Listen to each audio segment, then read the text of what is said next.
Vous étiez si sûr que lui ou elle était le grand amour de votre vie. Mais vous avez souffert une grande déception.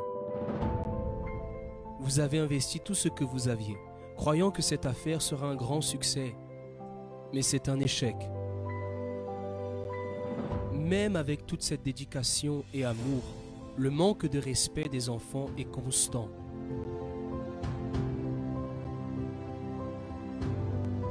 Un mot résume votre vie. Frustration. Le fait de devoir revenir à la maison sans avoir atteint les objectifs désirés est la réalité de beaucoup de personnes. Qu'est-ce qui te manque? Quelle est ta plus grande frustration?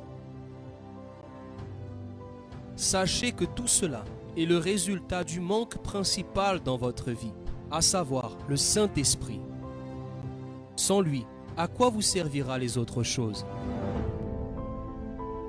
Ce dimanche, 22 novembre, la fin des frustrations. Je suis Ana Claudia Cardoso Brunil Correa, j'ai 44 ans. Je suis née dans une famille merveilleuse. J'ai été élevée avec beaucoup d'amour, beaucoup d'affection, dans le principe religieux catholique, mais avec un père sympathisant avec le spiritisme. Donc je n'avais pas de religion, mais j'ai toujours essayé d'être avec les gens, apprendre quelque chose, faire partie du groupe de jeunes. J'étais toujours une personne très communicative, avec des grands rêves.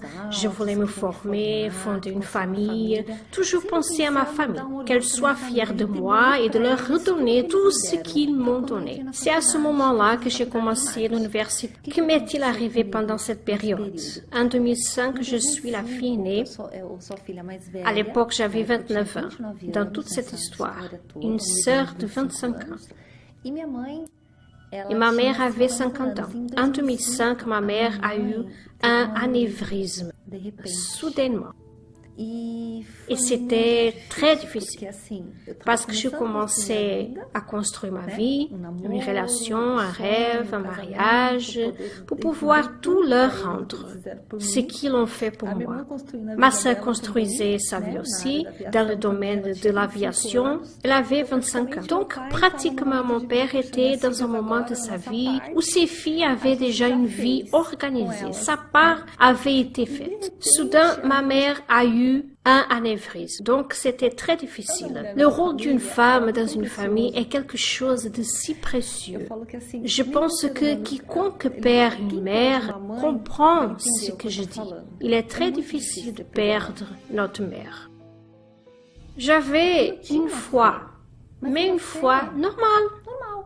Je connaissais l'Église catholique. J'ai été dans de nombreux endroits. Personne ne m'a jamais présenté le Jésus vivant, en dehors de la croix. Personne ne m'a présenté. Puis un autre événement s'est produit dans ma vie. En juin de 2013, ma sœur est tombée très malade et elle a été hospitalisée. En réalité, c'est là que toute ma trajectoire a commencé. Tout ce que j'ai appris dans l'Église universelle, mon premier contact avec l'Église universelle, je dis que c'était la porte ouverte pour ma vie.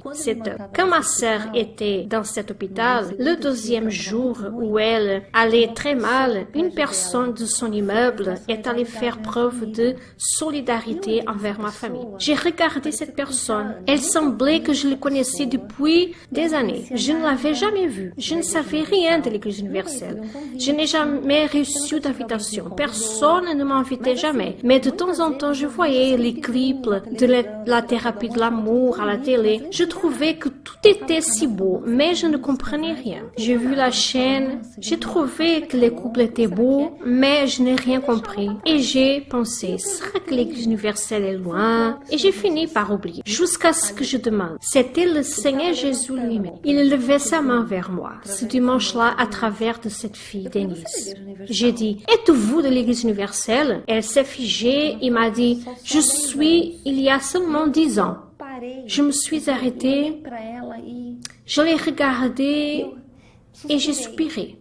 Et là, c'était très fort, parce que la visite s'est terminée à 9h30 du soir et il était déjà 9h45 et elle a dit, nous devons partir. Et je l'ai pratiquement tenue dans ses bras et j'ai dit, emmène-moi à l'église universelle maintenant, s'il vous plaît. Non, Anna. On ne peut pas, l'église est fermée à 7 heures. Non, emmène-moi là-bas maintenant. D'accord, allons-y. J'ai dit que quelqu'un allait ouvrir la porte pour moi. Je suis venue en voiture, j'ai garé la voiture. C'était un vendredi. Il pleuvait un peu. Tout était sombre. Je suis montée. La porte n'était pas complètement ouverte. Je suis passée par les portails et je suis entrée.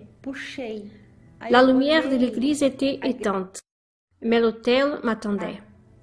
Je suis allée directement à l'hôtel. Je n'ai regardé personne ni à elle. J'ai lu Jésus-Christ est le Seigneur. J'ai tenu l'hôtel. Je savais, là-bas était ma place. Cette expérience était si drôle que même aujourd'hui, quand je vais à l'hôtel, je me positionne de la même manière ce premier jour, dans les bras de Jésus, car c'est là qu'il est. Je l'ai tenu sans le voir. Il était là. J'étais serrée dans mes bras et cette douleur, tout ce qui s'est passé dans ma famille, ce poids, je me suis levée seule. Et quand je me suis levée, elle était de mon côté et deux autres jeunes qui venaient de nettoyer l'église. Une jeune fille que je n'oublierai jamais m'a donné un petit flacon d'huile et m'a dit d'oindre ma sœur et de revenir. Votre sœur ne mourra pas. Tout ira bien avec votre famille. Cela s'est passé un dimanche. Le lundi, je suis allée à l'hôpital. Elle empirait. Là, le monde pouvait tomber. J'avais déjà trouvé le chemin. Lundi, mardi, mercredi, vendredi, je suis arrivée à l'hôpital. J'ai vu que la réceptionniste me souriait. Je ne comprenais pas. Mais quand je suis allée dans la chambre, il y avait tous les médecins qui étaient debout sur place. Cela m'a rendue toute tremblante. Mais j'avais déjà une certitude en moi. Cette fois, le petit peu que j'avais déjà expérimenté, je me suis agenouillée et je me suis souvenue que Jésus-Christ est le Seigneur. Quand j'ai vu tout ça, j'ai dit que j'ai trouvé ma raison de vivre sans comprendre. J'ai fait une promesse à moi-même. Je vais servir le Seigneur Jésus jusqu'à la fin de ma vie. Je ne comprenais rien, mais j'étais sûre que c'était lui en moi, en prenant soin de moi. C'est une certitude. Et puis, que s'est-il passé? J'avais une foi tellement innocente que je voulais juste remercier. Je pensais que mon pas à pas dans l'église, je voulais juste remercier, je voulais juste en parler. Ma sœur a quitté l'hôpital, s'est bien rétablie, sans séquelles. Je n'ai pas bien compris, car que s'est-il passé? J'ai eu une expérience de miracle, mais je n'avais pas encore la formation du Christ en moi. Mais j'ai eu l'expérience avec le miracle. J'ai commencé mon chemin dans la foi. C'est là que j'ai commencé à entendre la parole, très lentement. Comme je n'avais pas une base chrétienne, quel a été mon plus grand défi? Comprendre la parole. Comprendre qu'est-ce que c'est la foi. Comprendre la foi intelligente. J'ai dû évoluer sur ce chemin comme si c'était un bébé entrant dans le chemin du Père. C'était un pas à pas. J'ai commencé à venir le dimanche et un jour à la fin d'une des réunions, je suis allée devant l'hôtel et j'ai demandé qui peut me baptiser. Je n'avais aucune idée, je n'avais aucun critère. Et j'ai demandé qui me baptise maintenant. Je me suis baptisée avec les vêtements que je portais. Que s'est-il passé ensuite? J'ai eu l'occasion de découvrir ce que c'est le projet Godlywood. Je dis cela avec tant d'amour, car ce projet a transformé ma vie. J'ai commencé à comprendre ce que c'était et je me suis retrouvée incapable parce que je n'avais aucun fondement. J'ai perdu ma mère. J'ai commencé à réaliser que j'avais dans mon mariage tous les rôles inversés. Dans mon mariage, il avait deux têtes. Puis je dis habituellement que c'était mon deuxième moment fort dans ce cheminement. Pourquoi? Dans ce projet, j'ai commencé à lire le livre Femme V. de Cris Cardoso. Ce livre était un cadeau de Dieu dans ma vie. Mais je ne comprenais pas ce que c'était une femme vertueuse. J'avais les valeurs un peu inversées. Et c'est alors que l'Église universelle était une mère pour moi. Elle m'a formée. Quand j'ai lu La femme V, que j'ai lu l'histoire de Rebecca, c'était très fort. Parfois, nous ne sommes pas reconnus par les membres de notre famille, mais qui ne voit pas une rose dans le désert? Quand j'ai lu cela dans le livre, ça m'a touché, ça m'a changé. J'ai dit, je veux être cette rose. Je peux être cette rose et m'améliorer davantage. Alors, j'ai déjà... Maintenant, il va entrer en moi. Maintenant, c'est lui et moi. Quand il sera, je ne sais pas. Il est à mon côté et je sais qu'il va entrer en moi. Le mercredi de l'autre semaine, je suis allée à la réunion et j'ai commencé à penser, Seigneur,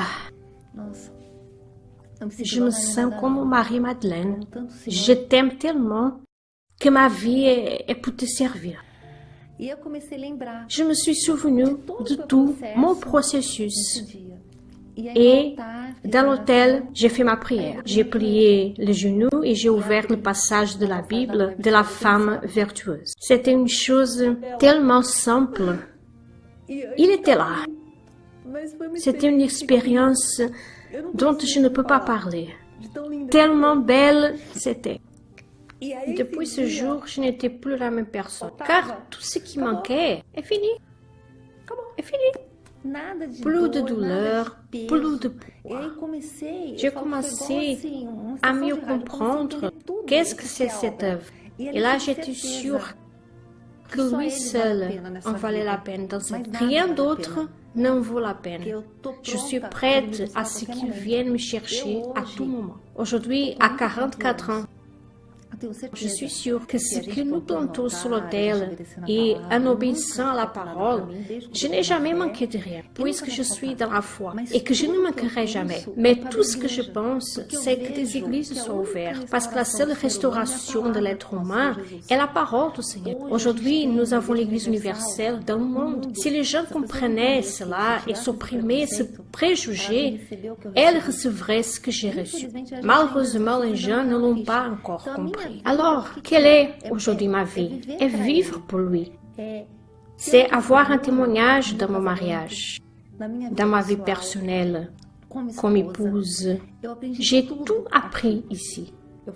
Je dis généralement qu'aujourd'hui je comprends qu'est-ce que c'est la vie. Il est notre vie, puis c'est moi et ensuite mon mariage. S'il n'y avait pas cette structure que l'Église universelle a, l'exemple de l'évêque Macedo, de sa famille, l'exemple d'épouse de Madame Esther, je la regardais souvent sans la connaître comme une fille, car j'avais perdu ma mère très jeune. Nous ne sommes pas parfaits. Je ne suis pas parfaite.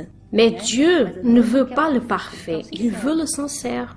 La perfection n'est que lui, mais nous sommes là pour nous améliorer. La parole amie de l'évêque m'a aidé chaque jour. Pendant 3 ans à écouter les témoignages, à apprendre avec l'évêque Macedo, à travers de Godlywood, des conférences, la thérapie de l'amour, les conférences de Rahab qu'il avait, toutes sortes de conférences. J'en ai fait une formation en moi. C'était l'université de la parole de Dieu et c'est ce qui m'a fortifiée. Ça fait de moi une femme plus forte chaque jour. J'ai appris à être une femme vertueuse. Aujourd'hui, mon guide est le Proverbe 31, car il est écrit ce que Dieu veut de nous, les femmes, dans toute situation. Aujourd'hui, j'ai appris que le Saint-Esprit, il est tout pour moi. Il est l'air que je respire. Le Seigneur Jésus est ma vie. Je lui servirai jusqu'à la fin de ma vie.